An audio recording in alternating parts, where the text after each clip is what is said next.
Hello friends, வணக்கம். எல்லாரும் எப்படி இருக்கீங்க? நீங்கள் இது வரைக்கும் நம்ம சேனலை சப்ஸ்கிரைப் பண்ணாமல் பார்த்துட்டு இருந்தீங்க அப்படின்னா சப்ஸ்கிரைப் பண்ணிட்டு பாருங்கள்.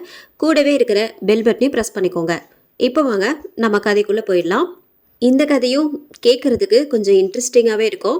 கண்டிப்பாக ஸ்கிப் பண்ணாமல் கேளுங்க. டேய் மணி, நல்லா இழுத்து கட்டுடா. இந்த பக்கம் இன்னும் லூஸாக இருக்கு. லாரியின் மறுபக்கத்திலிருந்து வடிவேலு சத்தம் போட்டு சொன்னார். சரி என்ன சொல்லிவிட்டு கயிற்றை நன்றாக இழுத்து கட்டினான் மணி. கிட்டத்தட்ட அரை மணி நேரம் இருவரும் கயிற்றை இரண்டு பக்கமும் இழுத்து நன்றாக கட்டி முடித்தனர். இனி ஒரு பிரச்சனையும் இல்லை என்று தெரிந்தவுடன் இருவரும் லாரியை விட்டு விலகி நின்று பார்த்தனர். கட்டிய கட்டு திருப்தி அளித்ததும் இரண்டு பேரும் சாப்பிட சென்றார்கள். லாரியில் 30 டன் உரம் ஏற்றப்பட்டிருந்தது. இதை கொண்டு ஈரோட்டில் சேர்க்க வேண்டும். அதற்கு பின்னால் அங்கிருந்து சிமெண்ட் ஏற்றி கொண்டு திரும்பி மதுரைக்கு வர வேண்டும். வடிவேல் இந்த கம்பெனியில் லாரி டிரைவராக 5 வருஷமாக வேலை செய்கிறார். அவருக்கு கிளீனராக மணி 3 வருஷமாக அவர் கூடவே சென்று வருகிறான். தினமும் இவர்கள் உரம் ஏற்றிக்கொண்டு சேலம் ஈரோடு செல்வார்கள். பிறகு அங்கிருந்து சிமெண்ட் ஏற்றிக்கொண்டு திரும்பி வருவார்கள். இதுதான் இவருடைய வழக்கமான வேலை. லோடு ஏற்றிக்கொண்டு இரவு 8 மணிக்கு கிளம்புவார்கள். மறுநாள் சாயங்காலம் தான் திரும்பி வருவார்கள். இல்லை என்றால் அதற்கு அடுத்த நாள் காலையில் திரும்பி வருவார்கள். லோடு ஏற்றி முடிக்க இரவு 8 மணி ஆகிவிட்டது. இருவருக்கும் பசிக்க ஆரம்பித்தது. வழக்கமாக சாப்பிடும் பக்கத்தில் இருந்த ஒரு ஹோட்டலில் நுழைந்து பரோட்டா குருமாவும் சாப்பிட்டு முடித்தார்கள். அண்ணே, ஒரு 6 பரோட்டா பார்சல் வாங்கிக்குவோம். ராத்திரி பசித்தா எங்க போவது என்று மணி சொன்னான். உடனே டிரைவர் வடிவேல் 6 பரோட்டா 3 2 பார்சல்களாக வாங்கி கொண்டார். அந்த சிறிய ஹோட்டலை விட்டு வெளியே வரும்போது மழை லேசாக தூர ஆரம்பித்தது. சுதாரித்து கொண்ட இருவரும் ஓடி வந்து தார்பாயை லாரியின் மேல் போட்டு இறுகி கட்ட ஆரம்பித்தனர். விறுவிறுவென்று 15 நிமிடங்கள் கட்டி முடிக்கவும் மழை வந்துவிட்டது. உடனே 2 பேரும் லாரியின் கேபினுக்குள் ஏறி உட்கார்ந்து கொண்டார்கள். அப்பாடா, நல்ல வேலை, சரியான சமயத்தில் வந்து தார்பாயை கட்டினோம். இல்லாவிட்டால் இந்த மழையில் உள்ளே இருக்கும் உரம் பூரா நனைந்து வேஸ்டாக போயிருக்கும் என்று வடிவேல் கூறினார். நேரத்துக்கு வந்துவிட்டோம். மணி 8:30 ஆகிவிட்டது. இப்பவே கிளம்பலாம். அப்பதான் சரியான நேரத்துக்கு போய் சேர முடியும். மழை பெய்தால் வேகமாக போகவும் முடியாது, கிளீனர் டிரைவரிடம் கூறினான். உடனே வடிவேல் லாரியின் டேஷ்போர்டில் வைத்திருந்த சாமிகளை கும்பிட்டுவிட்டு வண்டியை ஸ்டார்ட் பண்ணினார். அது உடனே ஸ்டார்ட் ஆகிவிட்டது. வண்டியை கிளப்பிவிட்டு அங்கிருந்து சென்றார்கள். மழை ஜோராக பெய்ததால் 30 கிலோமீட்டர் வேகத்தில் தான் வண்டியை செலுத்த முடிந்தது. டேய் மணி, எஃப்எம் ரேடியோவை ஆன் பண்ணடா, பாட்டு கேட்டுக்கிட்டே போகலாம். உடனே கிளீனர் மணி ரேடியோவை ஆன் பண்ணி பாட வைத்தான். அப்பொழுது பழைய இளையராஜா பாடல்கள் ஒளிபரப்பப்பட்டு கொண்டிருந்தன. ஏதோ மோகம், ஏதோ தாகம், நேற்று வர நினைக்கலியே, ஆசைவெத மொழைக்கலியே. பாட்டில் லயித்து போய் தன்னை மறந்து வண்டியை ஓட்டிக்கொண்டு சென்றார் வடிவேல். கேட்பதற்கு ஆனந்தமாக இருந்தது. என்ன பாட்டு, என்ன பாட்டு, இளையராஜா பாட்டே பாட்டுதான் என்று சிலாகித்தார் வடிவேல். இப்படியாக வண்டியை கிளப்பி ஒரு 3 மணி நேரம் சென்றிருப்பார்கள். போகும் வழியில் 2 பேரும் தமாசாக பேசிக்கொண்டே சென்றார்கள். மணி 11 தாண்டியது. கிட்டத்தட்ட மதுரையை விட்டு 100 கிலோமீட்டர் தூரம் சென்றிருப்பார்கள். இப்பொழுது மழை கொஞ்சம் குறைந்திருந்தது. திடீரென்று ரேடியோ பிரச்சனை பண்ணியது. ஃப்ரீக்குவன்சி சரியாக கிடைக்கவில்லையோ என்னவோ, ஒரே எரிச்சலாக இருந்தது. டிரைவர் மணிக்கு எரிச்சலாக இருந்தது. டேய் மணி, ரேடியோவை சரியா வைடா, இரைச்சலில் காது செவிடாக போயிடும் போலிருக்குது. பட்டனை திருப்பி வேறு ஏதாவது ஸ்டேஷனுக்கு மாற்றி வை என்று வடிவேல் சொன்னார். உடனே மணியும் பட்டனில் கை வைத்து அங்கேயும் இங்கேயும் திருப்பி தேடினான். எந்த பக்கம் உள்ளே கொண்டு போனாலும் ஒரே இரைச்சலாக இருந்தது. காது செவிடாகும் அளவுக்கு இரைச்சல் கூடியது. டேய், இரைச்சல் தாங்க முடியல, ஒன்றும் கிடைக்கலனா ரேடியோவை அணைத்து விடு, நிம்மதியாகவது இருக்கும், வடிவேல் சத்தமாக சொன்னார். உடனே மணி வேகமாக ரேடியோவை ஆஃப் பண்ணுவதற்கு பட்டனில் கை வைத்தான். அதை இடது பக்கமாக திருப்பி ஆஃப் பண்ணும் பொழுது டப் என்று ஏதோ சத்தத்துடன் உள்ளிருந்து புகையாக வந்தது. அதை பார்த்து பயந்து போன டிரைவர் வடிவேல் லாரியை உடனே ஒரு ஓரமாக ஒதுக்கி நிப்பாட்டினார். வண்டியை ஓரமாக நிறுத்திய டிரைவர் உடனே அந்த ரேடியோவை இருந்த இடத்தை பார்த்தார். அங்கிருந்து புகை அதிகமாக வெளியே வந்தது.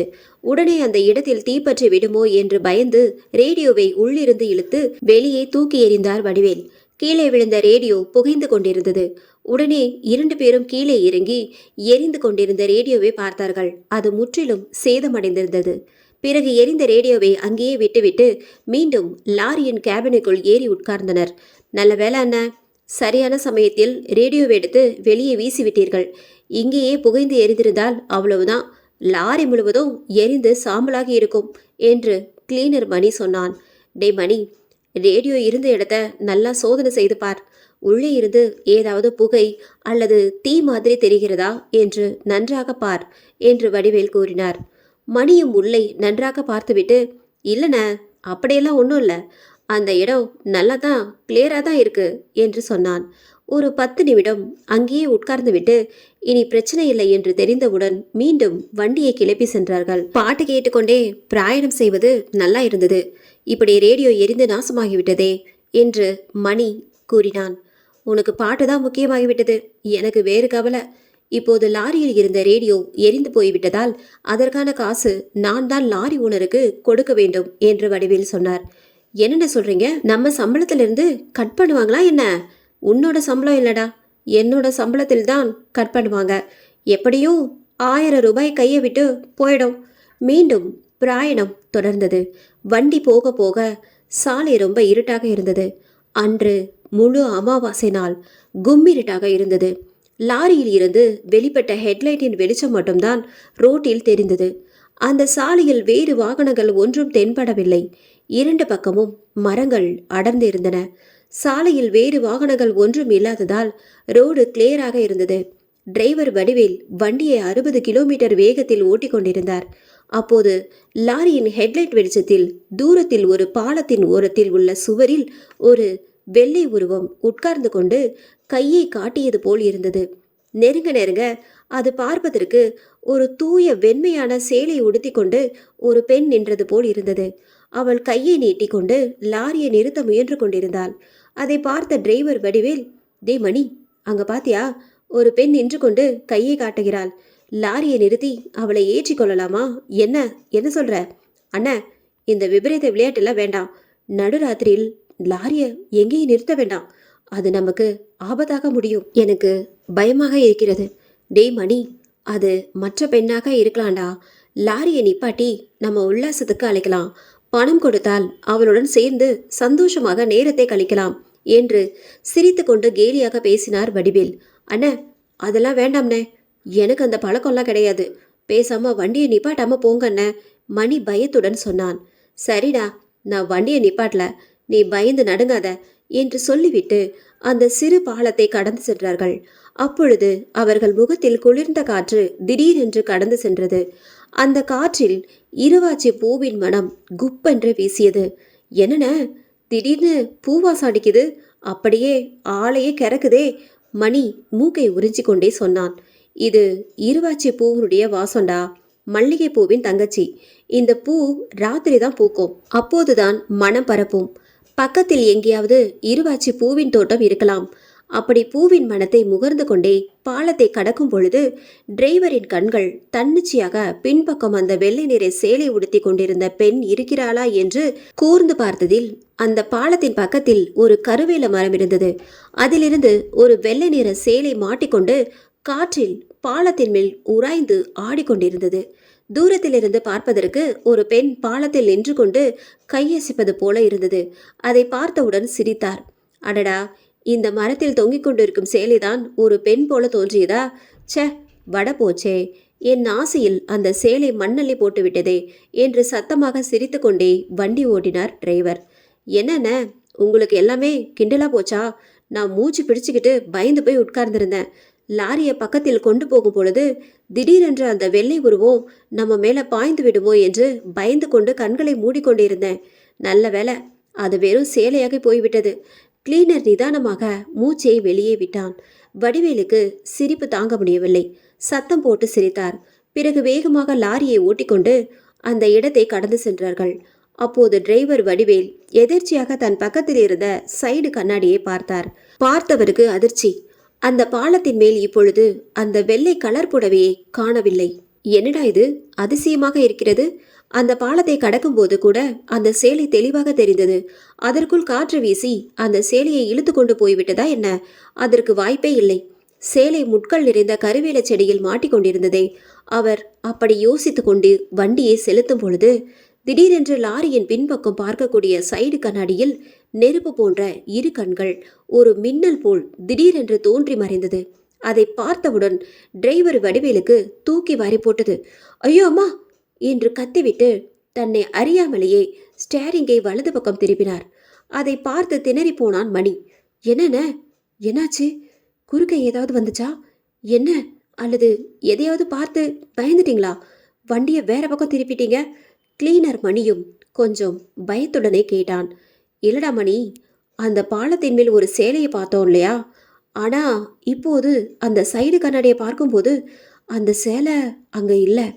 அது மட்டும் இல்லை, திடீரென்று சைடு கண்ணாடியில் ஒரு ஒளி போன்று தெரிந்து உடனே மறைந்து விட்டது. அதனால்தான் கொஞ்சம் தடுமாறி விட்டேன். என்னென்ன சொல்றீங்க? நம்ம 2 பேரும் தானே அந்த சேலையை பார்த்தோம். இப்போது இல்லை என்கிறீர்கள்?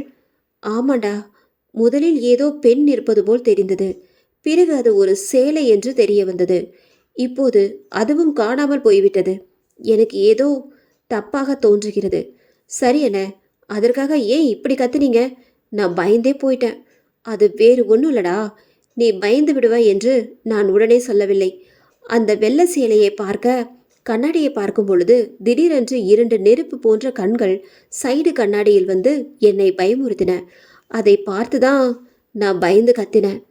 அண்ணா, சும்மா எதையாவது சொல்லி இந்த ராத்திரியில என்னை பயமுறுத்தாதீங்க. ஏற்கனவே அந்த சேலையை பார்த்ததுலேருந்தே நான் நடுங்கிக்கிட்டே தான் இருக்கேன். சரி சரி, பயப்படாத. ராத்திரி இப்படி எதையாவது பார்த்து பயப்படுறது சகஜம்தான். நான் தான் பக்கத்திலே இருக்கிறேன். பிறகு என்ன பயம்?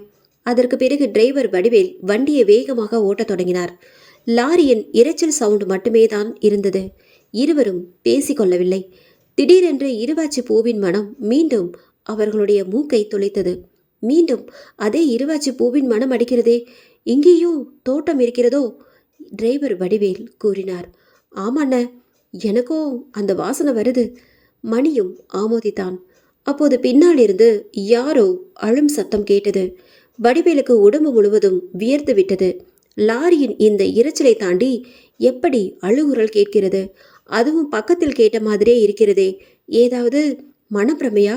டே மணி, எனக்கு யாரோ ஒரு பெண் அழுவது மாதிரி கேட்குதுடா. உனக்கு கேட்கிறதா? ஆமாண்ண, எனக்கும் கேட்குது. ரேடியோ கூட இல்லை. சத்தம் எங்கே இருந்து வருகிறது என்று புரியவில்லைன. மணியும் பயத்துடன் பதிலளித்தான். நீ அப்படியே இடது பக்கம் ஜன்னல் வழியாக திரும்பி ஏதாவது தென்படுகிறதா என்று பார். ஒருவேளை லோடு கட்டிய கயிறு அவிழ்ந்து உரசி கொண்டு ஏதாவது வித்தியாசமாக அழுவது போல் சத்தம் வருகிறதோ என்னவோ, நன்றாக பார் என்று சொன்னார். உடனே மணி தன் பக்கத்தில் இருந்த ஜன்னல் வழியாக தலையை நீட்டி பின்னால் பார்த்தான். ஒன்றும் தெரியவில்லையே. எல்லாம் நல்லா தான் இருக்கிறது. நான் வண்டியை மெதுவாக ஓட்டி செல்கிறேன். நீ டோரை திறந்து இறங்கி கம்பியை பிடித்து கொண்டு பின்னாடி லோடு எல்லாம் சரியாக இருக்கிறதா என்று ஒரு தடவை பார்த்துக்கொள். உடனே மணியும் கதவை திறந்து சைடில் உள்ள கம்பியை பிடித்து கொண்டு கொஞ்ச தூரம் தொங்கி தாவிக்கொண்டு பார்த்தான். அதற்கு பிறகு திரும்பி கேபினுக்குள் வந்து, அண்ணா, எல்லாம் நல்லா தான் இருக்கு. கட்டு அவிழவில்லை. லோடு சேஃபாகத்தான் இருக்கிறது. வேறு ஒன்றும் என் கண்ணில் தென்படவில்லை. ஆனால் இருவாச்சி பூவின் மனம் மட்டும் குளிர்ந்த காற்றுடன் சேர்ந்து என் முகத்தில் பட்டதென்ன என்று சொன்னான். இன்னைக்கு நாம் புறப்பட்டதிலிருந்தே நேரம் சரியில்லை. ஒன்று மாற்றி ஒன்று நமக்கு சோதனையாக இருக்கிறது என்று முணங்கிக் கொண்டே டேஷ்போர்டில் இருந்த சாமிகளின் படங்களை மீண்டும் மனதார கும்பிட்டுவிட்டு வண்டியை வேகமாக செலுத்த ஆரம்பித்தார் வடிவேல். அப்படி மெதுவாக வண்டி வேகத்தை அதிகரிக்கும் பொழுது திடீரென்று, ஏய் லாரியை நிறுத்து, நிக்காம எதுக்குடா போறீங்க என்ற சத்தம் பின்னால் இருந்து கேட்டது. அது ஒரு பெண்ணின் குரல். சத்தம் வந்ததை கேட்டு திடுக்கிட்ட வடிவேல், யார் வண்டியை இந்த நேரத்தில் நிப்பாட்ட சொல்கிறார்கள் என்று திகைத்து பக்கத்தில் இருந்த ஜன்னல் வழியாக திரும்பி பின்னால் பார்த்தார். பின்னால் ஒரே இருட்டாகத்தான் இருந்தது. ஆனால் அவருடைய முகத்தை இருவாச்சி பூவின் மனத்துடன் குளிர்ந்த காற்று தொட்டு சென்றது. அண்ணா, முன்னால பேரிகார்டு வருது பார்த்து, திடீரென்று கத்தினான் மணி. உடனே முன்னால திரும்பிய வடிவேல் சுதாரிக்க முன் லாரி முன்னால் குறுக்கே வைக்கப்பட்டிருந்த பேரிகார்ட் மேலே மோதியது. மோதிய வேகத்தில் அந்த பேரிகார்ட் லாரியின் கீழே சிக்கிக் கொண்டது.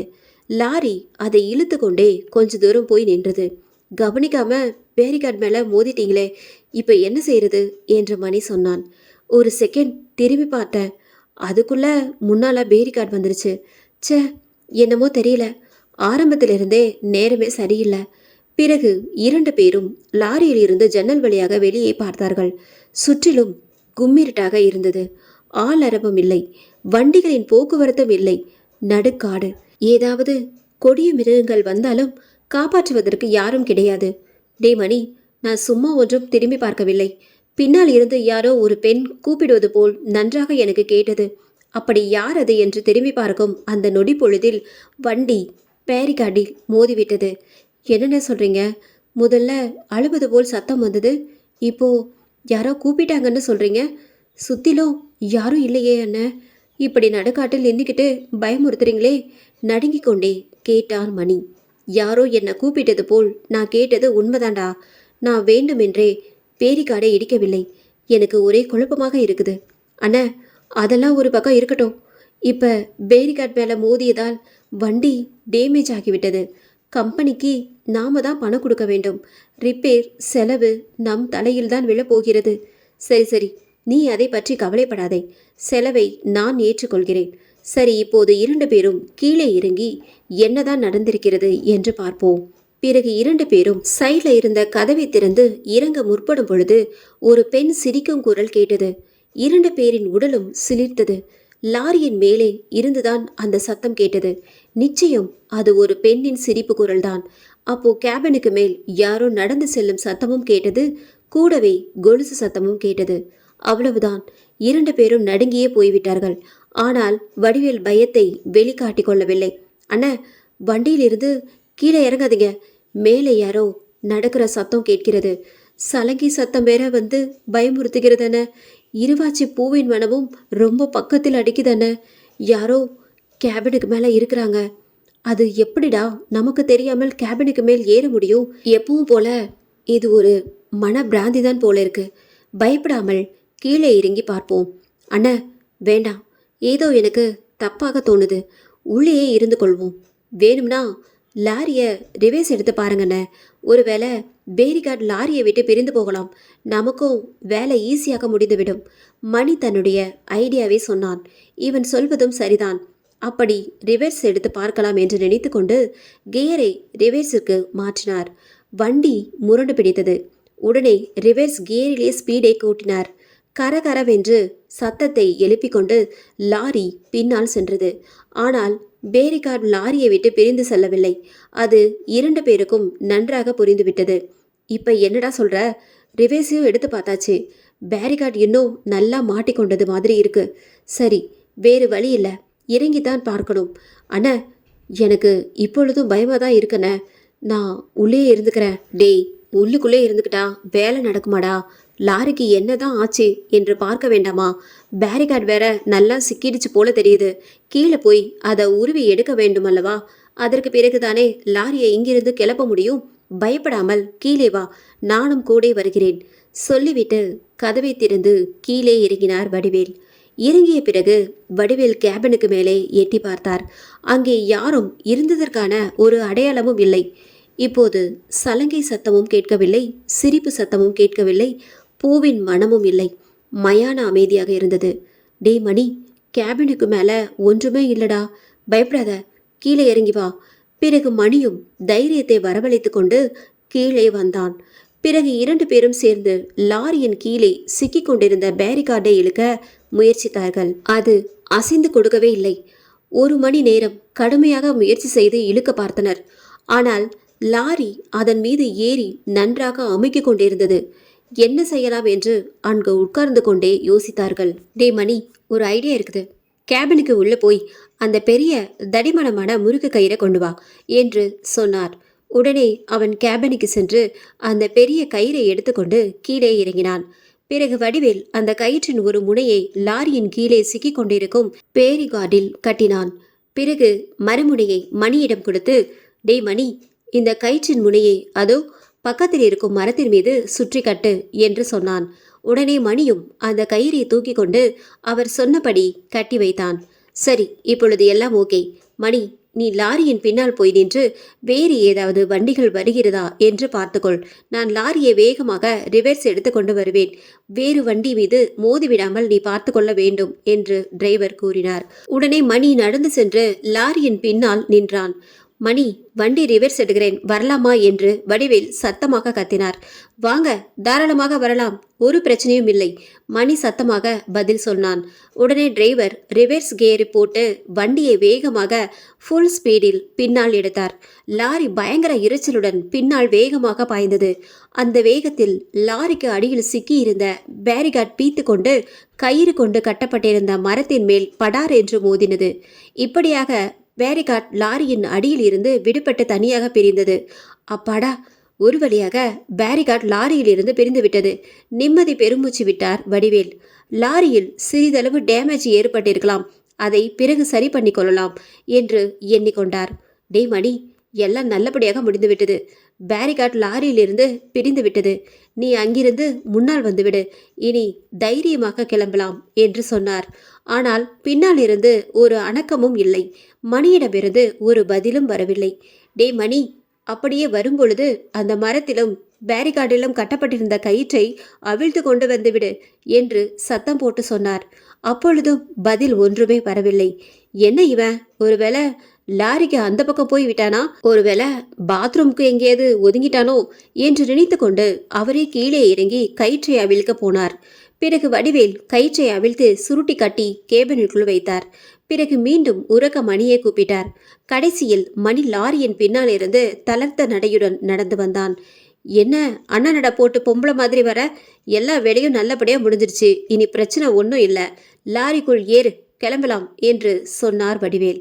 மணியும் பதில் எதுவும் சொல்லாமல் அமைதியாக வண்டிக்குள் ஏறி உட்கார்ந்தான். லாரியும் அந்த இடத்தை விட்டு கிளம்பி சென்றது. மணி ஒரு வார்த்தை கூட பேசாமல் அமைதியாக லாரியின் கண்ணாடி வழியாக ரோடை வெறித்து கொண்டு வந்தான். ஒரு அரை மணி நேரம் சென்றிருக்கும். ரோட்டை பார்த்து கொண்டே லாரியை ஓட்டிய வடிவேலுக்கு மீண்டும் மகிழ்ச்சி. லாரியின் வெளிச்சத்தில் தூரத்தில் ஒரு வெள்ளை சேலை உடுத்திய பெண் கை அசைத்து கொண்டு நிற்கிறதை பார்த்தான். அந்த பெண்ணை பார்த்தால் மணி மீண்டும் பயப்படுவான். மணியிடம் தான் கண்ட உருவத்தை பற்றி பேசாமல் வண்டியை செலுத்தினார். வண்டியை நிப்பாட்டாமல் வேகமாக செலுத்தினார். வண்டி மேலும் ஒரு 10 நிமிடங்கள் சென்ற பின் வடிவேல் மீண்டும் அதே போல் வெள்ளை நிற புடவை அணிந்து கொண்டு ஒரு பெண் நிற்பதை பார்த்தார். அவள் ரோட்டின் கரையில் நின்று கை அசைத்து நிறுத்துமாறு சைகை காட்டினாள்.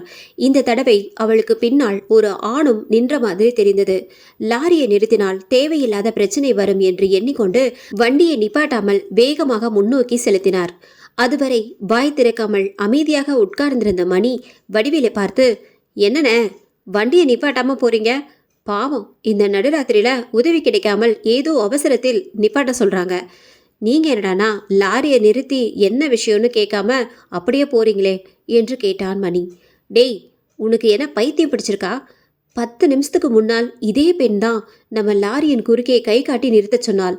அந்த இடத்தை விட்டு இவ்வளோ தூரம் வந்துவிட்டோம். இப்போ அதே பெண் மீண்டும் முன்னால் நின்று கொண்டு கை காட்டி நிறுத்த சொல்கிறாள். அது எப்படி சாத்தியம்? லாரியை விட வேகமாக முன்னால் ஓடி வந்து கை காட்ட முடியுமா என்ன? இது எனக்கு சரியாக படவில்லை.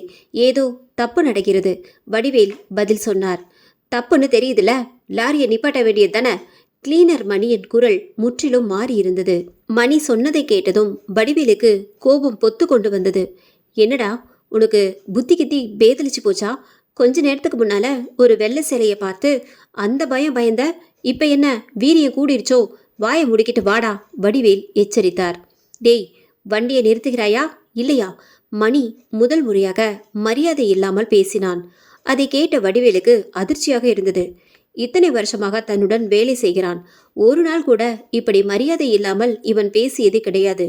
வயதில் மிகவும் மூத்த வடிவேலுக்கு கோபம் கரை புரண்டு வந்தது.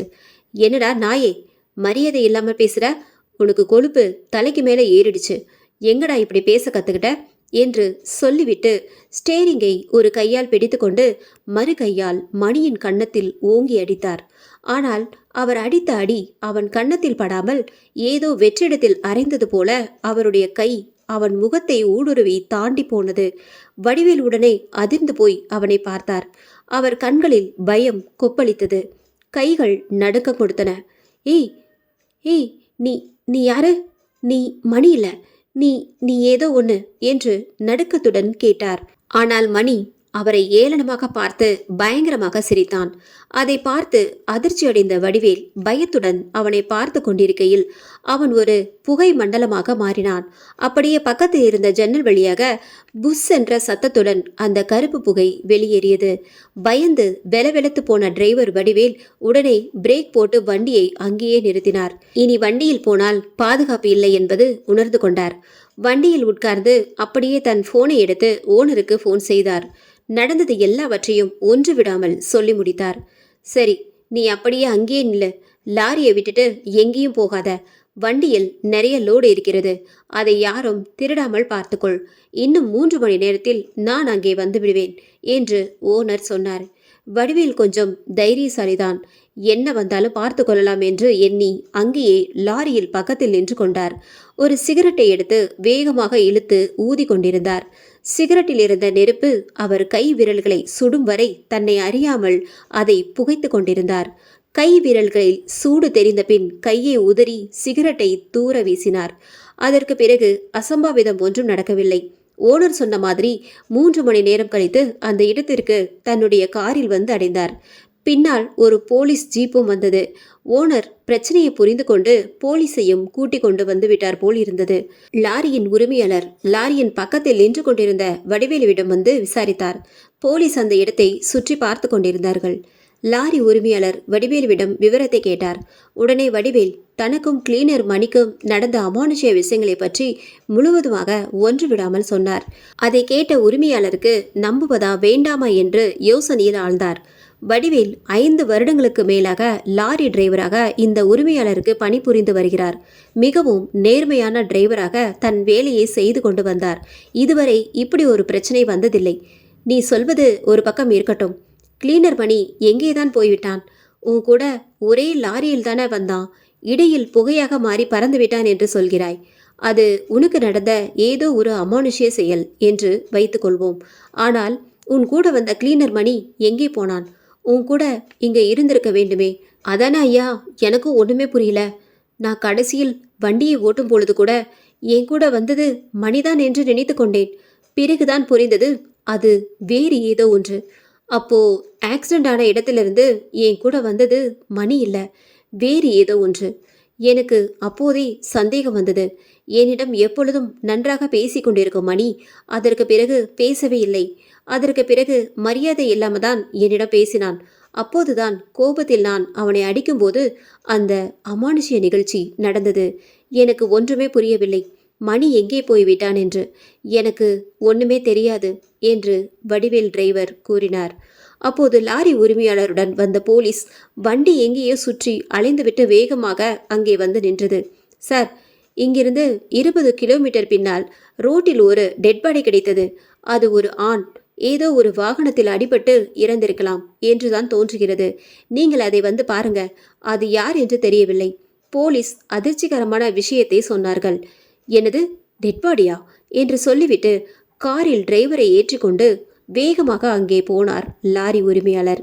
அங்கே சென்று பார்த்தபொழுது வடிவேல் அதிர்ச்சி அடைந்தார். அங்கே நடு ரோட்டில் இறந்து செத்து பிணமாக கிடந்தது மணி. நடு ரோட்டில் கிளீனர் மணி நசுங்கி செத்து கிடந்தான். வடிவேலு மணியின் இறந்த உடலை பார்த்து அதிர்ச்சி அடைந்து போய் நின்றார். அவரால் அதை நம்ப முடியவில்லை.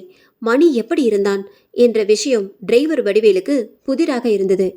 ஒருவேளை லாரியை ரிவர்ஸில் வேகமாக எடுக்கும் பொழுது லாரி அவன் மேல் ஏறி செத்து விட்டானா? லாரி ரிவர்ஸில் வரும்போது அது எந்த திசையில் வருகிறது என்று சரியாக கணிக்க முடியாமல் குழம்பி லாரிக்கு அடியில் மாட்டியிருப்பான் என்றே தோன்றுகிறது. வடிவேல் நினைத்தது சரிதான். போலீஸ் லாரி ஓனரிடம், சார், உங்களுடைய கிளீனர் மணி 100% லாரியில் அடிபட்டுதான் செத்திருக்கிறான். உங்கள் லாரியின் பின்பக்க டயர் அவன் மேல் ஏறி இறங்கிய எல்லா தடயங்களும் சரியாக இருக்கின்றன. லாரியின் டயர்களை சோதனை செய்து பார்க்கும் பொழுது பின்பக்கம் வலது பக்க டயரில் இரத்தக்கரை பட்டிருக்கிறது. இறந்த உடலின் சதை பகுதிகளும் கொஞ்சம் ஒட்டி கொண்டிருக்கின்றன. அப்படியென்றால் டிரைவர் சொன்ன மாதிரி ரிவர்ஸில் எடுக்கும்போதுதான் அவன் மேல் வண்டி ஏறி இறங்கியிருக்கிறது. இது கிளீனரின் கவனக்குறைவால் ஏற்பட்ட விஷயம்தான். இருந்தாலும் டிரைவரும் குற்றவாளிதான். ஐயா, நான் ரிவர்ஸ் எடுக்கும்போது அவரிடம் சொல்லிவிட்டு தான் எடுத்தேன். அவன்தான் லாரியின் வேகத்தையும் போக்கையும் கணிக்க தவறி நிலை தடுமாறி லாரியின் டயருக்கு அடியில் சிக்கி இறந்திருக்கிறான். உண்மையில் எனக்கு அது தெரியவே தெரியாது. அதற்கு பிறகுதான் ஐயா அந்த அமானுஷ்யம் நடந்தது. கிளீனர் மணி இறந்த பிறகு அவன் உடலில் இருந்து பிரிந்த ஆவி என்னுடன் வந்ததால்தான் அவன் உயிருடன் தான் இருக்கிறான் என்று நினைத்தேன் ஐயா. என்னை நம்புங்கள் ஐயா, சொல்லிவிட்டு அழுதார் வடிவேல். ஆனால் போலீஸுக்கு அதன் மீதெல்லாம் நம்பிக்கை இல்லை. போலீஸ் தரப்பில் இந்த அமானுஷ்ய விஷயங்கள் ஒன்றையும் நம்ப மாட்டார்கள். இருந்தாலும் இது தெரியாமல் நடந்த விபத்துதான்.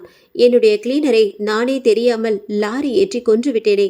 சத்தம் போட்டு கதறி அழுகத் தொடங்கினார். போலீஸும் அதற்கு பிறகு விசாரித்துவிட்டு நடந்தது ஒரு விபத்து தான் என்று முடிவு செய்தனர். அதற்கு பிறகு கேஸ் நடந்தது. 2 மாதங்கள் ஜெயிலில் இருந்துவிட்டு வடிவேல் வெளியே வந்தார். அதற்கு பிறகு வடிவேல் பயந்து போய் இனி லாரியை ஓட்ட மாட்டேன் என்று முடிவெடுத்து வீட்டிலேயே முடங்கி கிடந்தார். வீட்டில் அம்மா, மனைவி, குழந்தை என்று எல்லோரும் இவருடைய வருமானத்தை நம்பிதான் இருந்தார்கள். இப்படியே இருந்தால் சாப்பாட்டுக்கு கூட கஷ்டப்பட வேண்டியிருக்கும். இப்படி இருப்பது சரியில்லை என்று டாக்ஸி ஓட்ட ஆரம்பித்து விட்டார். இப்படியே சில வாரங்கள் கடந்து சென்றன. டாக்ஸி ஓட்டி அதில் கிடைக்கும் வருமானத்தை கொண்டு குடும்பத்தை நடத்தி கொண்டு வந்தார். அன்று ஒரு நாள் அமாவாசை இரவில் வடிவேல் களைப்பில் வீட்டில் தூங்கிக் கொண்டிருந்தார். பக்கத்தில் மனைவியும் தூங்கிக் கொண்டிருந்தாள். இவர்கள் 2 பேருக்கும் இடையே அவர்களுடைய 7 வயது மகள் நந்தினியும் தூங்கிக் கொண்டிருந்தாள். இரவு மணி 1. தூங்கிக் கொண்டிருந்த வடிவேலுக்கு சிறுநீர் வருவது போல் உணர்ந்தார். உடனே படுக்கையை விட்டு எழும்பினார். அப்போது பக்கத்தில் 2 பேருக்கும் இடையில் படுத்திருந்த அவருடைய மகள் காணப்படவில்லை. உடனே திடுக்கிட்டு சுற்றுமுற்றும் பார்த்தார். எங்கேயும் காணாததால் பக்கத்தில் படுத்திருந்த மனைவியை எழுப்பி, ஏ கோமதி, குழந்தை எங்கடி? பக்கத்தில் காணவில்லையே என்று கேட்டார். திடுக்கிட்டு எழுந்த அவளும் மகள் காணாதது அறிந்து அதிர்ச்சி அடைந்தாள். உடனே 2 பேரும் சேர்ந்து வீடு முழுவதும் தேடினார்கள். வெளிக்கதவும் உட்புறமாக பூட்டியிருந்தது. இவர்கள் தேடிக்கொண்டிருந்த சத்தத்தை கேட்டு அடுத்த அறையில் தூங்கிக் கொண்டிருந்த வடிவேலுவின் பெற்றோரும் வெளியே வந்தார்கள். எல்லோரும் சேர்ந்து தேடியும் எங்கேயும் அவள் காணப்படவில்லை. அப்பொழுது எல்லோருக்கும் யாரோ சிரிக்கும் சத்தம் கேட்டது. அந்த நடு இரவு நிசப்தத்தையும் தாண்டி அந்த சிரிப்பு குரல் துல்லியமாக கேட்டது. கூர்ந்து கவனித்த பொழுது அந்த சிரிப்பு சத்தம் மொட்டை மாடியில் இருந்து வருவது போல் இருந்தது. உடனே எல்லோரும் ஒன்று கூடி மாடிக்கு ஏறினார்கள். இதை பார்த்த அவர்களுக்கு அதிர்ச்சி காத்திருந்தது. அந்த கும்மிருட்டுக்குள் மொட்டை மாடியில் ஒரு மூலையில் நந்தினி உட்கார்ந்து கொண்டு எதையோ கையில் வைத்து கொண்டு விளையாடி கொண்டிருந்தாள். உடனே நந்தினியின் அப்பா வடிவேல் ஓடி போய் தன் மகளை தூக்கி கொண்டார். உடனே அந்த பெண் தன் கையில் வைத்திருந்த பொம்மையை பின்னால் மறைத்து கொண்டாள். ஆனால் அப்பா வடிவேல் நந்தினியின் கையில் இருந்த பொம்மையை வெடுக்கென்று பிடுங்கினார். நந்தினி உடனே அழ ஆரம்பித்தாள். அந்த பொம்மையை பார்த்ததும் எல்லோருக்கும் அதிர்ச்சியாக இருந்தது. அது சூனியம் வைக்கும் ஒரு துணி பொம்மை மாதிரி இருந்தது. அதன் தலையில் குண்டூசிகள் நிறைய குத்தப்பட்டு இருந்தது.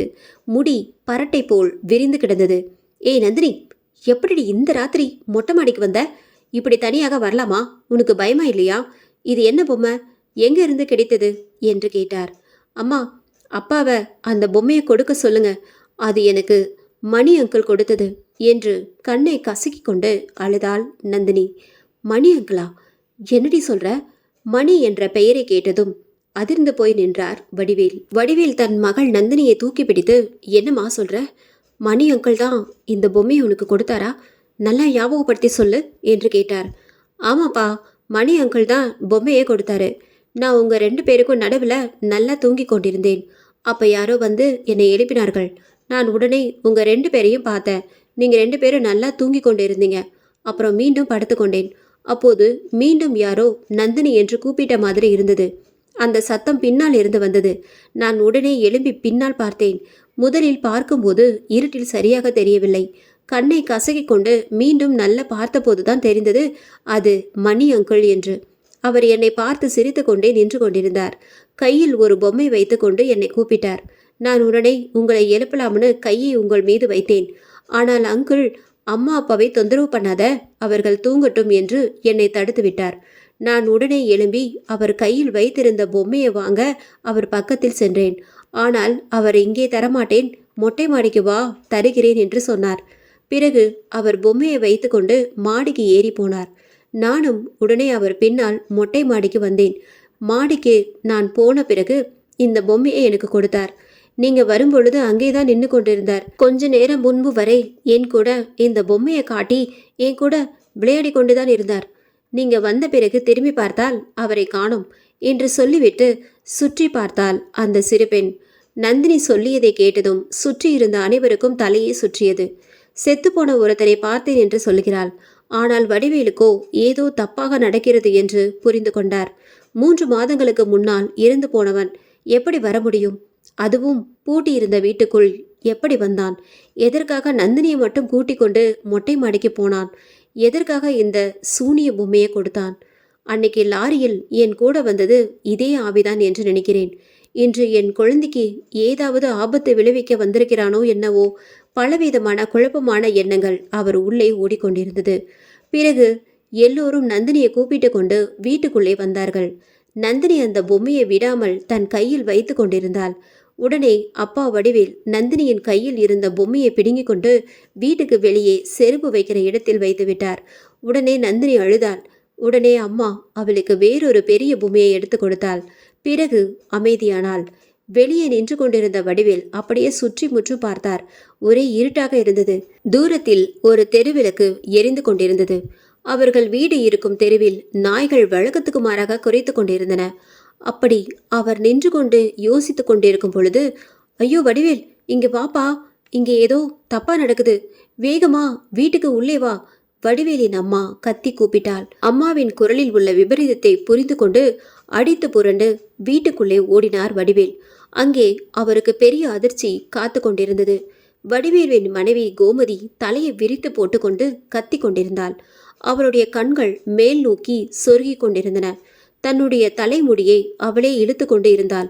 அதே நேரத்தில் சுற்றியிருந்த எல்லோரையும் பார்த்து முறைத்து கொண்டும் உருமி கொண்டும் இருந்தாள்.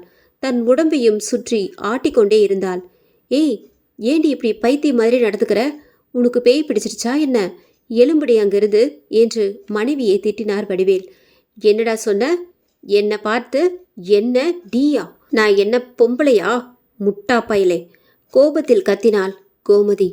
அதை கேட்டதும் வடிவேலுக்கு கோபம் உச்சந்தலைக்கு ஏறியது. மனைவி தன்னை மரியாதை இல்லாமல் பேசியதை அவரால் நம்பவே முடியவில்லை. வாய மூருடி! நடு ராத்திரியில நடு வீட்டில் உட்காந்துக்கிட்டு கும்மாளம் போட்டுக்கிட்டு இருக்க. உன்னை இங்கேயே போட்டு மிதிச்சு போடுவேன், கையை ஓங்கினார் வடிவேல். டேய், எவ்வளவு கொழுப்பு இருந்தா என்னையே அடிக்க வருவ? என்னை கொன்னுட்டு என்கிட்டயே திமிரா பேசிக்கிட்டு இருக்க. ஏண்டி, உனக்கு பைத்தியமா பிடிச்சிருக்கு? உயிரோடு இருந்துக்கிட்டு கொன்னுட்டேன்னு சொல்ற? நீ இந்த உலகத்துல தான் இருக்கியா, இல்லை முழிச்சுக்கிட்டு கனவு உலகத்துல சுத்திக்கிட்டு இருக்கியா? கனவு இல்லடா, நேர்ல தான் வந்திருக்கேன். உன் முன்னால தாண்டா உட்கார்ந்து பேசி கொண்டிருக்கிறேன். நீ தானடா என்ன கொன்ன. நல்லா இருந்த என்ன லாரி ஏற்றி கொண்டுபிட்டு தெரியாத மாதிரி உதார் விட்டு கொண்டிருக்கிற கொலைகார பாவி பயலே! உன்னை கொல்லாம விட மாட்டேன்டா! வடிவேலின் மனைவி ஆங்காரமாக கத்தினாள். அதை கேட்டு அதிர்ச்சி அடைந்து நின்றார் வடிவேல். அப்பொழுது யாரும் எதிர்பாராத விதமாக திடீரென்று வடிவேலின் மனைவி உட்கார்ந்து கொண்டிருந்த இடத்தில் இருந்து எழும்பி ஒரே பாய்ச்சலில் ஓடி வந்து வடிவேலின் கழுத்தை பிடித்து நெரித்தாள். தன்னுடைய மனைவி கோமதி கொஞ்சமும் எதிர்பாராத நேரத்தில் திடீரென்று பாய்ந்து வந்து தன் கழுத்தை பிடித்து நெரித்ததும் வடிவேல் ஒன்றும் புரியாமல் திடுக்கிட்டார். அவளுடைய கைகள் கொலை வெறியுடன் வடிவேலின் கழுத்தை பிடித்து இறுக்கிக் கொண்டிருந்தன. வடிவேலின் கழுத்து நரம்புகள் புடைத்தன. அது மட்டுமில்லாமல் கோபத்தில் வெறித்தனமாக கத்தி கொண்டிருந்த கோமதியின் குரல் முழுவதுமாக மாறியிருந்தது. அவள் குரல் கரகரத்து கொண்டு ஒரு ஆணின் குரலும் சேர்ந்தது போலிருந்தது. அவள் கையை தன் கழுத்தில் இருந்து பிரித்தெடுக்க கடுமையாக முயற்சித்தும் வடிவேலால் முடியவில்லை. மனைவிக்கு இவ்வளவு பலம் எங்கிருந்து வந்தது என்று ஆச்சரியப்படத்தான் முடிந்தது. அவளுடைய பிடி அவ்வளவு உறுதியாக இருந்தது. மூச்சு விடுவதற்கே திணறிக் கொண்டிருந்தார் வடிவேல். மகன் திணறுவதை பார்த்த வடிவேலின் பெற்றோர் வடிவேலுக்கு உதவியாக வந்தார்கள். மிகவும் கஷ்டப்பட்டு கோமதியை அவனிடமிருந்து பிரித்து விட்டார்கள். இருந்தும் அவள் ஆவேசமாக இருந்தாள். 3 பேரும் சேர்ந்து அவளை பிடித்து அமுக்கி வைத்தார்கள். இருந்தாலும் அவள் கண்களை உருட்டி கொண்டு எல்லோரையும் வெறித்தனமாக பார்த்து கொண்டிருந்தாள். கோமதியை எல்லோரும் சேர்ந்து கட்டி வைத்தார்கள். அவள் திணறிக் கொண்டிருந்தாள். இப்பொழுது வடிவேலுக்கு முழுவதும் புரிந்துவிட்டது. தன்னுடைய மனைவிக்கு உள்ளே கிளீனர் மணியன் ஆவி இறங்கி இருக்கிறது. அதுதான் அவளை இந்த பாடுபடுத்துகிறது. அதனால்தான் அவள் குரலும் மாறி இருக்கிறது. கோமதியை கட்டி வைத்துவிட்டு எல்லோரும் அவளை சுற்றி காத்திருந்தார்கள். இப்படியாக அதிகாலை மணி 3 ஆனது. வடிவேலு தன் போனை எடுத்து நண்பன் ஒருவருக்கு ஃபோன் பண்ணினார். அந்த நண்பன் ஆன்மீக விஷயங்களில் கொஞ்சம் ஈடுபாடு உள்ளவன். அவனிடம் வீட்டில் நடந்த விஷயங்கள் எல்லாவற்றையும் பதட்டத்துடன் சொன்னார். அதை அமைதியாக கேட்ட நண்பர், நீ சொன்னது போல் உன் மனைவியை ஒரு ஆவி பிடித்திருக்கிறது. எனக்கு ஒரு பூசாரியை நன்றாக தெரியும். அவர் முனியாண்டி கோயிலில் பூசாரியாக இருக்கிறார். பேய்களை உடம்பிலிருந்து வெளியே விரட்டும் வல்லமை படைத்தவர். அவரை நான் காலையில் கூட்டிக் கொண்டு வருகிறேன். அவர் அந்த பேயை விரட்டி விடுவார் என்ற நம்பிக்கையோடு இருப்போம். அதுவரை உன் மனைவியை பத்திரமாக பாதுகாத்து வைத்துக்கொள் என்று நண்பர் சொன்னார். நண்பர் சொன்னது போல் காலை 8 மணிக்கே அந்த பூசாரியுடன் வந்து இறங்கினார் நண்பர். அதுவரை அமைதியாக இருந்த கோமதி மீண்டும் கத்தி கூச்சலிட்டாள். பூசாரியை பார்த்ததும் அவளுக்கு ஆவேசம் கூடியது. அதை கவனித்த முனியாண்டி கோவில் பூசாரி வடிவேலின் மனைவி கோமதிக்கு நெற்றியில் திருநீரிட்டு அவள் தலையில் கை வைத்து அழுத்தினார். அதற்கு பிறகு கோமதி அமைதியடைந்தாள். பிறகு யாக குண்டம் தயார் பண்ணி அதில் சில மூலிகைகள் விறகுகள் எல்லாம் போட்டு நெய்யும் ஊற்றி அக்னியை வளர்த்தார். கிட்டத்தட்ட 10 நிமிடங்கள் கண்ணை மூடி மந்திரங்களை ஜெபித்து கொண்டிருந்தார். பிறகு கண்களை திறந்து பேச ஆரம்பித்தார். ஐயா, உங்கள் வீட்டில் ஒன்றல்ல 2 ஆத்மாக்கள் சுற்றி தெரிகின்றன. நீங்கள் சொன்னது போல் லாரியில் அடிபட்டு இருந்த ஒருவரின் ஆத்மா இருக்கிறது. அதுதான் இப்பொழுது உங்கள் மனைவியை பிடித்திருக்கிறது. உங்கள் குழந்தைக்குள்ளும் ஒரு ஆவி இருக்கிறது போல் தெரிகிறது என்று புது தகவல் ஒன்றை சொன்னார். அதை கேட்டுக்கொண்டிருந்த வடிவேலுக்கு அதிர்ச்சியாக இருந்தது. இதுவரை மணியின் ஆத்மா மட்டும்தான் இருக்கிறது என்று நினைத்து கொண்டிருந்தார். இது அவருக்கு புது குழப்பத்தை உண்டாக்கியது. இன்னொரு ஆன்மா எங்கே இருந்து வந்தது என்று தெரியாமல் விழித்தார். அப்பொழுது அந்த பூசாரி தன்னையே உற்று பார்த்து கொண்டிருந்த அந்த 7 வயது சிறுமியை கூப்பிட்டார். உடனே அது முறைத்து கொண்டு தன்னுடைய தந்தை வடிவேலின் பின்னால் போய் ஒளிந்து கொண்டது. சரி, இவளை அப்புறம் பார்த்து கொள்ளலாம் என்று முடிவெடுத்துவிட்டு அங்கேயே தீ மூட்டி யாகங்கள் செய்தார். பிறகு கோமதியை தன் முன்னால் உட்கார சொன்னார். அமைதியாக ஆனால் முறைத்து கொண்டிருந்த கோமதியிடம் பூசாரி பேச ஆரம்பித்தார். நீதான் செத்து போய் விட்டாயே, உனக்கு இந்த வீட்டில் என்ன வேலை? எதற்காக இந்த பெண்ணை ஆக்கிரமித்து கொண்டிருக்கிறாய்? இவன் என்னை கொன்று என் குடும்பத்தை நடுத்திரவில் நிறுத்திவிட்டான். அவர்கள் சாப்பிடுவதற்கு கூட வழி இல்லாமல் இருக்கிறார்கள். ஆனால் இவன் மட்டும் வீட்டில் சந்தோஷமாக இருக்கிறான். இவன் குடும்பமும் என் குடும்பத்தைப் போல ரோட்டில் சாப்பாட்டுக்காக அல்லாட வேண்டும். இவனை கொன்று இவன் குடும்பத்தை நான் அனாதையாக்கப் போகிறேன். தன் பேச்சில் உறுதியாக இருந்தது மணியின் ஆவி. இதை கேட்டுக்கொண்டிருந்த வடிவேல் கண்ணீர் விட்டு அழுது கொண்டு உடனே தன் மனைவியின் காலில் விழுந்து, இதோ பாரப்பா மணி, நான் வேண்டுமென்றே உன் மீது லாரி ஏற்றி கொள்ளவில்லை. நான் லாரியை ரிவேஸ் எடுக்கும் பொழுது பின்னால் நின்று கொண்டிருந்த நீதான் லாரியின் வேகத்தை சரியாக கணிக்காமல் லாரிக்கு அடியில் மாட்டிக்கொண்டாய். இதில் என்னுடைய தவறு ஒன்றும் கிடையாது. என்ன இருந்தாலும் அதற்காக நான் உன்னிடம் மன்னிப்பு கேட்டுக்கொள்கிறேன் என்று மனம் உருகி சொன்னார். உன் மன்னிப்பு யாருக்கு வேண்டும்? என் குடும்பம் அனாதையாக தெரிகிறதே, அதற்கு என்ன சொல்கிறாய்? உன் குடும்பமும் அதே போல் ஆக வேண்டும். உன்னை கொல்லாமல் விடமாட்டேன். கோமதி ஆவேசமாக பதில் சொன்னாள். என்ன சொல்கிறாய் நீ? நீ என்னை கொன்றுவிட்டால் மட்டும் உன் குடும்பம் மீண்டும் பழையபடி நல்ல நிலைக்கு திரும்பி விடுவார்களா? பழையபடி அனாதையாக தான் இருப்பார்கள். நான் அதற்காக உனக்கு ஒன்று செய்கிறேன். உன் குடும்பம் அனாதையாக இருக்கிறது என்பதுதானே உனக்கு பிரச்சனை? சரி, உன் குடும்பத்தை நாளைக்கே நானே தத்தெடுத்துக் கொள்கிறேன். உன் மனைவியையும் குழந்தையும் ஒரு குறை இல்லாமல் நானே பார்த்து கொள்கிறேன். அவர்களுக்கு வேண்டியது எல்லாவற்றையும் நான் செய்து கொடுக்கிறேன். இது சத்தியம் என்று சொன்னார். அதற்கு பிறகு ஆவேசமாக பேசிக் கொண்டிருந்த கோமதியின் உள்ளே இருந்த மணியின் ஆவி கொஞ்சம் அமைதி அடைந்தது. ஆனால் அவளை விட்டு விலகாமல் உள்ளுக்குள்ளேயே இருந்தது. அது கோமதியின் உருமலிலிருந்தே தெரிந்தது. பூசாரி எவ்வளவோ முயற்சித்தும் கிளீனர் மணியின் ஆன்மா கோமதியின் உடம்பிலிருந்து விலகாததைக் கண்டு ஆத்திரமடைந்தார். ஏய் துஷ்ட ஆவியே, அவர்தான் தப்பு செய்யவில்லை என்றாலும் உன் குடும்பத்துக்கு எல்லாம் செய்கிறேன், தத்தெடுத்துக் கொள்கிறேன் என்று சொல்லிவிட்டார் அல்லவா? பின்ன எதற்கு அந்த உடம்பில் இருந்து கொண்டு இம்சை படுத்தி கொண்டிருக்கிறாய்?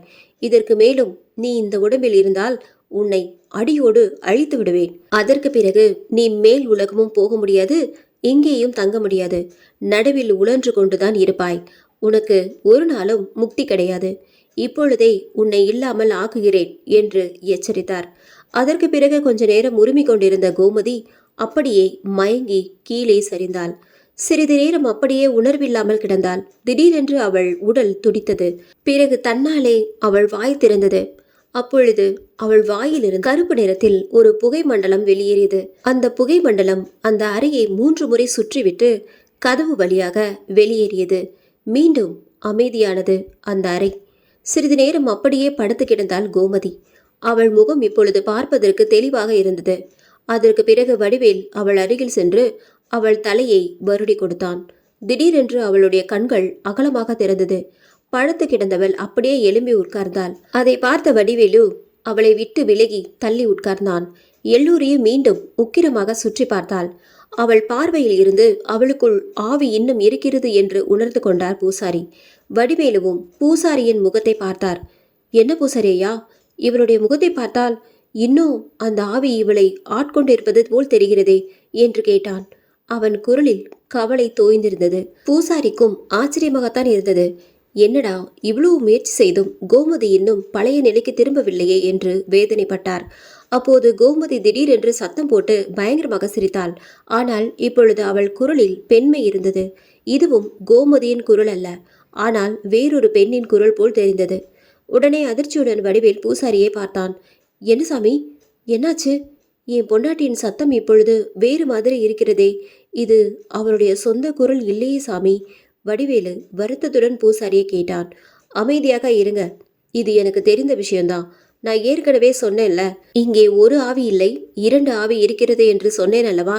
அந்த கிளீனர் மணியின் ஆவி நம் கண் முன்னாலேயே இங்கிருந்து விலகி போய்விட்டது. ஆனால் இது யார் என்று தெரியவில்லை. இது எதற்காக உங்க மனைவியை பிடித்திருக்கிறது என்று தெரியவில்லை. பயப்பட வேண்டாம், கண்டுபிடித்து விடலாம். பூசாரி சமாதானமாக பேசினார். பூசாரி வாய் மூடும் முன் கோமதி திடீரென்று அங்கிருந்து எழும்பி ஆவேசத்துடன் நின்றாள். திடீரென்று வடிவேலை கோபத்துடன் நெருங்கினாள். அடுத்த நொடி வடிவேலின் கழுத்தை பிடித்து நெரித்தாள். இப்பொழுதும் இவள் எதற்காக என்னை கழுத்தை நெரித்து கொள்ள துடிக்கிறாள் என்று புரியாமல் விழித்தான் வடிவேல். டேய் கொலைகார பாவி, எதுக்குடா எங்க மேல லாரியை ஏத்தி கொன்ன? ஆனந்தமாக இருந்த எங்கள் குடும்பத்தையே கொன்று தீர்த்து விட்டாயே. என் குழந்தை எங்கே போச்சு? நீதானே ஒளித்து வைத்திருக்கிறாய். அது அழுது கொண்டிருப்பது எனக்கு கேட்கிறதுடா. ஐயோ, என் குழந்தை எங்கே? கொலைகார பாவி, குருடா என் குழந்தையே! ஆக்ரோஷமாக கத்தி கொண்டிருந்தாள் கோமதி. வடிவேலு வெலவெழுத்து போயிருந்தார். இது என்னடா புதுசா இருக்கு? இவள் மேல் எப்போது லாரியை ஏற்றி கொண்டேன், அதுவும் குடும்பத்தையே லாரி ஏற்றி கொன்றேன் என்று சொல்கிறாளே. கடவுளே, இது என்ன புதுசாக ஒரு சோதனை! தலையை குழப்பிக் கொண்டிருந்தார் வடிவேலு. உடனே பூசாரி தன் கையில் இருந்த திருநீரை எடுத்து அவள் நெற்றியில் பூசினார். பின்னர் திருநீரை கையில் வைத்துக்கொண்டு அவள் முகத்தின் முன்னால் நேராக வைத்து ஊதினார். கோமதி முகம் முழுவதும் திருநீராக இருந்தது. மீண்டும் கட்டுக்குள்ளானாள் கோமதி. அமைதியுடன் ஆனால் ஆக்ரோஷத்துடன் எல்லோரையும் பார்த்து கொண்டிருந்தாள். உடனே வடிவேல் பூசாரியை பார்த்து, இது என்ன? முதலில் ஆண் குரலில் பேசினாள், இப்பொழுது பெண் குரலில் கத்தி என் கழுத்தை நெரிக்கிறாளே. ஏன் சாமி இப்படி செய்கிறாள்? இது யாரோட ஆன்மா? குழந்தையை கொடு என்று கூட கேட்கிறாளே. இவளுடைய குழந்தை நான் எப்பொழுது கொன்றேன்? நான் இவளது குடும்பத்தை மொத்தமாக கொன்றுவிட்டேன் என்று சொல்கிறாள். என்னால் கொஞ்சம் கூட நம்ப முடியவில்லை சாமி என்று கேட்டார் வடிவேல். கொஞ்சம் அமைதியாக இருங்கள். இப்போது உன் மனைவியின் உடம்புக்குள்ளே புகுந்திருப்பது ஒரு பெண் ஆன்மா. இந்த ஆன்மா எங்கே இருந்து வந்தது? எதற்காக உன்னை தேடி இங்கே வந்திருக்கிறது என்று தெரியவில்லை. அதுவும் குழந்தையை கொடு என்று கேட்கிறது. அதுவும் எனக்கு புரியவில்லை. இந்த ஆவி சொன்னால்தான் தெரிய வரும். பிரச்சனை ஒன்றுமில்லை, இவளை பேச வைக்கலாம், சமாதானமாக சொன்னார் பூசாரி. இதை பாருமா, நீ யார் என்று எனக்கு தெரியாது. இதோ இந்த டிரைவர் வடிவேல் உன்னை கொன்றுவிட்டான் என்று சொல்கிறாயே, ஆனால் அவன் உன்னை யார் என்று தெரியவில்லை என்று சொல்கிறான். அவன் இதுநாள் வரை விபத்து எதுவும் பண்ணவில்லை என்று சொல்கிறான். நீ ஏதோ தப்பாக நினைத்து இங்கே வந்திருக்கிறாய். அன்று என்ன நடந்தது என்பதை சொல். அதற்கு பிறகு எங்களால் முடிந்த உதவியை உனக்கு செய்கிறோம் என்று பூசாரி கூறினார். இதோ இவன்தான், இவனேதான். நானும் என் கணவரும் குழந்தையும் மோட்டார் சைக்கிளில் வரும்போது எங்கள் மீது லாரி ஏற்றி கொண்டு விட்டு நிற்காமல் லாரியை எடுத்துக்கொண்டு வேகமாக போய்விட்டான். கோமதி ஒரு புது கதையை சொன்னாள். இதை கேட்ட பூசாரி சந்தேகத்துடன் வடிவேலை பார்த்தார். ஒருவேளை இவன் விபத்து ஏற்படுத்தி இவர்களை கொன்றுவிட்டு தெரியாத மாதிரி நடிக்கிறானோ என்று சந்தேகம் கூட அவருக்கு வந்தது. இதை கேட்ட வடிவேலுக்கும் அதிர்ச்சியாக இருந்தது. காரணம், அவர் இதுவரை எந்த விபத்தும் ஏற்படுத்தியது இல்லை. அதனால்தான் கோமதி உள்ளே இருக்கும் ஆவி தன் மீது குற்றம் சுமத்திய போது பதில் சொல்ல முடியாமல் அதிர்ச்சியில் இருந்தார். ஆனால் பூசாரி தன்னை சந்தேகத்துடன் பார்த்ததை வடிவேல் தன் இரு கைகளையும் மாட்டி, இல்லை இல்லை, இந்த ஆன்மா பொய் சொல்கிறது, அல்லது என்னை சரியாக அடையாளம் தெரியாமல் சொல்கிறது. எனக்கும் இந்த ஆவி சொல்கிற விபத்துக்கும் ஒரு சம்பந்தமும் கிடையாது. இது நாள் வரை நான் ஒரு நாளும் விபத்து ஏற்படுத்தியதே கிடையாது. ஏதோ தப்பு நடந்திருக்கிறது ஐயா, வடிவேல் பரிதாபமாக சொன்னார். வடிவேலுவின் பரிதாபமான முகத்தை பார்த்ததும் பூசாரிக்கு வடிவேலு மீது கொஞ்சம் நம்பிக்கை வந்தது. அதற்கு பிறகு சமாதானம் அடைந்த வடிவேலுவை பார்த்து, நீ சொல்வது உண்மையா இல்லையா என்று இன்னும் கொஞ்ச நேரத்தில் தெரிந்துவிடும்.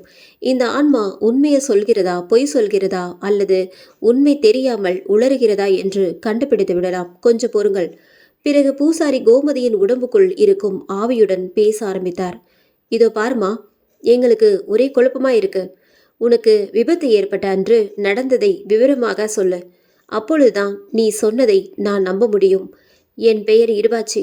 அன்னைக்கு நானும் என் கணவரும் என் குழந்தையும் மோட்டார் பைக்ல வந்து கொண்டிருந்தோம். இரவு 1 மணி இருக்கும். அப்போது லாரி வேகமாக வந்து நாங்கள் மோட்டார் பைக்கில் சென்று கொண்டிருக்கும் போது எங்களது பைக்கை வந்து மோதிவிட்டது. நாங்கள் மூவரும் தூக்கி வீசி எறியப்பட்டோம். லாரியும் எங்கள் மேல் மோதிவிட்டு நிற்காமல் போய்விட்டது. என் கணவர் விழுந்ததில் ரோடு ஓரத்தில் இருந்த பெரிய மயில்கள் மீது மோதி தலையில் பெரிய காயம் ஏற்பட்டு அங்கேயே உயிரை விட்டார். நானும் உடம்பு முழுவதும் அடிபட்டு குற்றுயிரும் குலையுருமாக நடு ரோட்டில் கிடந்தேன். ஆனால் என் குழந்தை எங்கே வீசி எறியப்பட்டது என்று எனக்கு தெரியவில்லை. பக்கத்தில் உயிரற்ற கணவனின் உடல் இரத்த வெள்ளத்தில் கிடந்தது. என் உடம்பு பூரா ரணவலி. அதையும் பொறுத்து கொண்டு கஷ்டப்பட்டு நடந்தும் தவழ்ந்தும் என் குழந்தையை சுற்றி தேடினேன். குழந்தை கிடைக்கவே இல்லை. கடைசியில் எங்கு தேடியும் என் குழந்தை கிடைக்காமல் உதவிக்கு என்னை காப்பாற்ற யாரும் வராததாலும் நானும் உயிரை இழந்தேன். அதற்கு பிறகு என்னுடைய உயிரற்ற உடலையும் என் கணவனின் உயிரற்ற உடலையும் நானே நேரில் ஆவியாக பார்த்தேன். ஆனால் என் குழந்தையை மட்டும் கண்டுபிடிக்கவே முடியவில்லை. அன்று முதல் இன்று வரை நான் ஆன்மா வடிவில் என்னுடைய குழந்தையை தேடி அலைந்து கொண்டிருக்கிறேன். அந்த இடத்தில் நின்று கொண்டு வரும் எல்லா வாகனங்களையும் நிறுத்தி என் குழந்தை எங்கே என்று கேட்டுக்கொண்டிருந்தேன். யாராவது என் குழந்தையை கண்டுபிடித்து கொடுக்க மாட்டார்களா என்று ஏங்கிக் கொண்டிருந்தேன். என்னை இந்த நிலைமைக்கு ஆளாக்கிய லாரி டிரைவரையும் தேடிக்கொண்டுதான் இருந்தேன். இப்பொழுது இவன்தான் என் மீது லாரி ஏற்றி கொன்றவன் என்று தெரிந்து கொண்டேன். கோமதியின் உள்ளே இருக்கும் ஆவி வடிவேலுவை கை காட்டி சொல்லியது. இப்பொழுதுதான் தெரிந்து கொண்டாயா?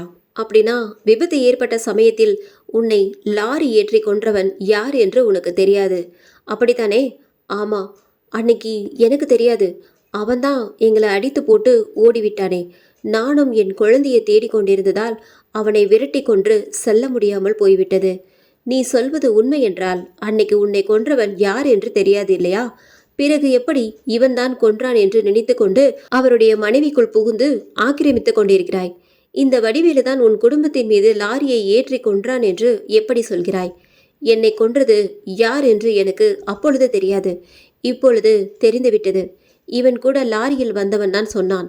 அவன்தான் என்கிட்ட வந்து இந்த டிரைவர் தான் அன்னைக்கு உன்மேல் லாரி ஏற்றி உன் குடும்பத்தை அழித்தான் என்று சொன்னான். கோமதி உள்ளிருக்கும் ஆவி புது கதையை சொன்னது. உடனே பூசாரி வடிவேலை பார்த்து, உனக்கு கிளீனராக வருவது மணி மட்டும்தானா, இல்லை வேறு யாராவது கிளீனர் இருக்கிறார்களா என்று கேட்டார். மணி மட்டும்தான் எனக்கு கிளீனராக வந்து கொண்டிருக்கிறான், வடிவேல் பதில் சொன்னான். இதை கேட்டுக்கொண்ட பூசாரி மீண்டும் கோமதியை பார்த்து, இதோ பார் இருவாச்சி, நீ ஏதோ தப்பாக சொல்கிறாய். இந்த டிரைவர் கூட அன்னைக்கு வந்தது யார்? அது கிளீனர் மணிதானே? அவன்தான் அன்னைக்கே செத்து போய்விட்டானே. பொய் சொல்லாதே, உண்மையே சொல் என்று மிரட்டினார்.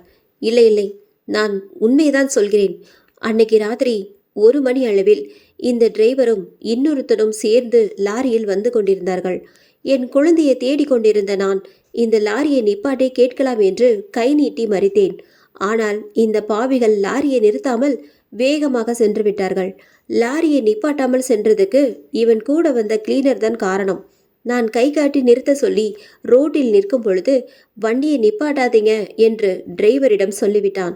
இப்படி 2 முறை நான் கை காட்டி நிற்க சொன்னாலும் நிற்காமல் சென்றார்கள். ஒருவேளை காணாமல் போன என் குழந்தையை பற்றி இவர்களுக்கு தெரியும். அதனால்தான் லாரியை நிற்பாட்டாமல் செல்கிறார்கள் என்ற சந்தேகம் எனக்கு வந்தது. உடனே இவர்களை விடக்கூடாது என்று முடிவு செய்து இவர்களுக்கு தெரியாமல் லாரியின் மேலே ஏறி உட்கார்ந்து கொண்டேன். அங்கிருந்து கொண்டும் அழுது கொண்டும் சிரித்து கொண்டும் இவர்களை பயமுறுத்தினேன். முக்கியமாக எனக்கு அந்த கிளீனர் மேல்தான் கோபம். அவனை கொல்ல வேண்டும் என்று முடிவு செய்துவிட்டேன். இவர்களை விடக்கூடாது, எப்படியாவது லாரியை நிறுத்திவிட வேண்டும் என்று முடிவு செய்து ரோட்டின் ஓரத்தில் இருந்த பேரிங் கார்டை இழுத்து ரோட்டுக்கு நடுவிலே போட்டேன். பிறகு வேகமாக வண்டி ஓட்டிக் கொண்டு வந்த டிரைவரின் அருகில் உள்ள கண்ணாடியில் என் கண்களை பக்கத்தில் காட்டி பயமுறுத்தி அவரை திசை திருப்பினேன். நான் நினைத்தது போல் இந்த டிரைவர் லாரியை அந்த பேரிகார்ட் மேல் மோதி ஏற்றினார். வண்டியும் சிக்கிக்கொண்டது. பிறகு அவர்கள் லாரியை விட்டு இறங்கி ரிப்பேர் பார்த்து கொண்டிருந்தார்கள். ஒரு கட்டத்தில் அந்த டிரைவர் தன்னுடைய கிளீனரை லாரியின் பின்பக்கம் அனுப்பி பார்க்க சொன்னான். எனக்கு ஏற்கனவே அந்த கிளீனர் மேல் கோபம் இருந்தது. அவனை கொல்ல நல்ல வாய்ப்பும் கிடைத்தது. லாரியும் பின்னோக்கி வேகமாக வந்தது. இதுதான் நல்ல சந்தர்ப்பம் என்று எண்ணி லாரி ஓட்டிக்கொண்டிருந்த டிரைவரின் பக்கத்தில் அவருக்கு தெரியாமலேயே உட்கார்ந்து ஆக்சிலேட்டரை முழுவதுமாக அமுக்கிவிட்டேன். திடீரென்று லாரி படுவேகமாக வந்ததால் அதன் வேகத்தை கணிக்க முடியாத கிளீனர் லாரி டயர் ஏறி இறங்கி அங்கேயே செத்தான். இவன் தானே டிரைவரிடம் சொல்லி லாரியை நிற்காமல் போக சொன்னான். அதற்குரிய தண்டனையை நான் அவனுக்கு கொடுத்து விட்டேன். கோபப்பட்டு அவன்தான் தன் மீது வேண்டுமென்றே லாரியை ஏற்றி கொண்டு விட்டான் என்று நினைத்து கொண்டான். எனக்கும் அது வசதியாக போய்விட்டது. அதற்கு பிறகு அகால மரணமடைந்த அவனும் ஆவியாகி என்னை சந்தித்தான். என்னிடமிருந்து எனக்கு ஏற்கனவே ஏற்பட்ட விபத்தின் விபரத்தை தெரிந்து கொண்ட அவன் என்னிடம், இந்த லாரி டிரைவர் தான் அன்னைக்கு உன் மீது லாரி ஏற்றி கொன்றான் என்று சொன்னான். உடனே எனக்கு இந்த லாரி டிரைவர் மேலும் கோபம் வந்தது. என் குடும்பம் சாவதற்கு இவன்தானே முழு காரணம், குழந்தை காணாமல் போவதற்கு இவன்தானே காரணம் என்று நினைத்து அவனை கொல்ல துடித்தேன். அப்பொழுதுதான் இந்த கிளீனர், நான் உனக்கு உதவி செய்கிறேன், நீ என்னுடன் வா என்று என்னை கூப்பிட்டு கொண்டு இங்கே வந்தான். அதற்கு பிறகுதான் நான் இவன் மனைவியையும் குழந்தையும் ஆக்கிரமித்து கொண்டிருக்கிறேன். எப்படியும் இந்த டிரைவரை நான் கொன்று விடுவேன். இவனுடைய மனைவிக்குள்ளே இருந்து கொண்டே அவனையும் கொன்று விடுவேன். நான் செய்தது சரிதானே? நீ பழி வாங்க நினைத்தது சரிதான். ஆனால் நீ நினைத்தது போல் உன் குடும்பத்தார் மீது லாரி ஏற்றி கொன்றவன் இவன் அல்ல. அந்த கிளீனர் மணி தன்னை இந்த டிரைவர் தான் வேண்டுமென்றே லாரி ஏற்றி கொன்றுவிட்டான் என்று நினைத்து கொண்டு அவரை பழிவாங்க உன்னிடம் பொய் சொல்லியிருக்கிறான். இப்படி பொய் சொல்லி ஏமாற்றி உன்னை இங்கே கூப்பிட்டு கொண்டு வந்திருக்கிறான். இது தெரியாமல் நீ இங்கே வந்து இந்த குடும்பத்தை ஆக்கிரமித்து கொண்டு கஷ்டப்படுத்தி கொண்டிருக்கிறாய். நீயும் உண்மை தெரியாமல் அவனுக்கு உடந்தையாக இருந்திருக்கிறாய். இப்பொழுது உனக்கு உண்மை புரிந்திருக்கும் என்று நினைக்கிறேன். இனி நீ இந்த பெண்ணின் உடம்பை விட்டு வெளியேற வேண்டும். இதுதான் உனக்கு நல்லது. இதை அமைதியாக கேட்டு அந்த ஆன்மா வெளியேறாமல் அப்படியே இருந்தது. அது தன் குழந்தை கிடைக்காமல் துக்கத்தில் இருந்தது. எங்கேயாவது தன் குழந்தையை தேடி தருவார்களா என்று நினைத்து அழுதது. அது கோமதியின் கண்ணில் இருந்து கண்ணீராக வந்தது. இங்கே பாரமா இருவாச்சி, நான் உனக்கு உதவி செய்கிறேன். உன்னுடைய குழந்தை இப்பொழுது சொர்க்கத்தில் இறைவனின் காலடியில் இருந்து விளையாடி கொண்டிருக்கிறது. நான் ஆத்ம சாந்தி பூஜை செய்து உன்னை, அதாவது உன்னுடைய ஆன்மாவை சொர்க்கத்துக்கு அனுப்பி வைக்கிறேன். அங்கே போய் நீ உன் குழந்தையுடன் சேர்ந்து கொள். வீணாக இந்த உலகத்தில் சுற்றி கொண்டு இருக்காதே. உனக்கு மேல் உலகம் செல்ல நேரம் வந்துவிட்டது தாயே. பிறகு அந்த பூசாரி அந்த ஆன்மாவுக்கு ஆத்ம சாந்தி பூஜை செய்து அதை சமாதானம் செய்து வைத்தார். அதற்கு பிறகு கோமதி கண்களை சொருகி கொண்டு அங்கேயே மயங்கி விழுந்தாள்.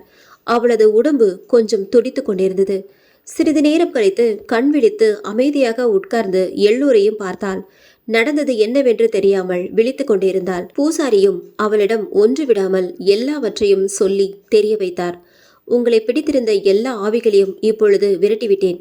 செய்யாத குற்றத்திற்காக உங்களை பிடித்திருந்த இந்த பெண்ணின் ஆவி உண்மையை புரிந்து கொண்டு சென்று விட்டது.